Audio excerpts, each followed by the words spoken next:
ناقص دلوقتي ان انا اوصل هناك ان شاء الله، وندخل على طول على مولولي عم البدراوي.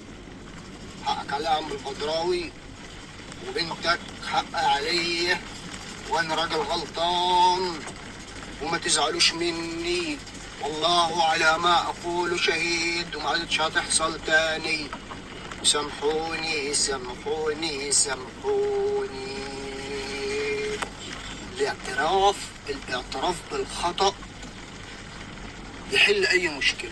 طالما ان انت معترف ان انت غلط، يبقى ان شاء الله انت رايح وعندك امل ان كل حاجة هتتحل باذن الله. هي بس شوية نفسية كده ما كانتش مظبطة. اخواتي يا اخواتي يا اخواتي، انا حاسس ان انا مكسوف، اقسم بالله حاسس ان انا محرج ومكسوف. انا داخل البوكس ده والوضع ده. المهم يا اخواتي ان شاء الله مهما حصل انا هستحمل، ومهما هم قالوا مويل الله مرضية عندي ولازم تترد. يلا كده علشان انا يعتبر وصلت. دعواتكم لنا بصلاح الحال يا رب. كلمة على الله. طبعا داخل على البيت وانا محمل وشايل.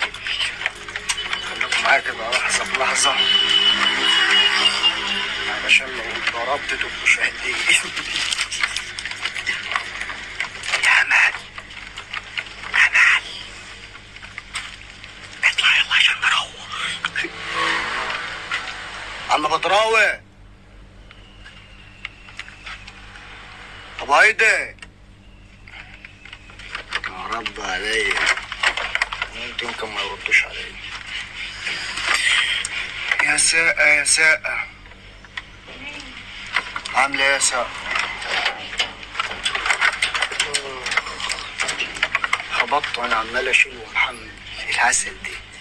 انت اختمرت امتى؟ ايه العسل دي يا شيخ؟ ثم يسأل بصوت الخمار يا جماعة. السلام عليكم يا جماعة. تعمل كده ايه الحلاوة دي؟ ابوك فين؟ هو مش موجود. امال فين؟ هو بره. عمل فين؟ للأسف برضه مش موجود. هي مين اللي مش موجود؟ شيل النضارة دي.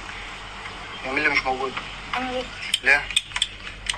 هي كانت من يومين كانت نفسيتها تعبانة، وأنت عارف بقى الموضوع كده، كانت نفسيتها تعبانة. ايوه. فرنت على بنت عزة وكده، ورنت على العربية اللي بتودي بورسعيد وقالت له حجزت. الكلام ده امبارح، وراحت النهارده الصبح مع ايضا جهزت الشنطة وراحت. غير نفسيتها. راحت بورسعيد؟ غير نفسيتها؟ مين تقول لي مين بقى؟ قالت لي مين؟ انت عارف يا احمد، انت ما انت عارف المشاكل، بس هي والله بتكلم بجد كل يوم. يعني بنت ايضا حتى تصعب عليا، بتصدقش تقول يا بابا يا بابا يا بابا. خلينا بس في المفيد يا اختي. فين؟ قالت لامي ولا قالت لحد؟ لا بس انت عارف ان المشاكل هتقول لك ازاي. طب لبسني النضاره تاني؟ لا لا عدلي على ودني دي. رن انت بقى عليها عشان ما تشرنن عليها. رن عليها وقول لها احمد بيقول لك ما رضيتش تيجي البيت. انت بتهزر والله بكلمك جد. ازاي يعني؟ يلا بس والله والله ورقتك هتوصل زي ما بكلمك بس.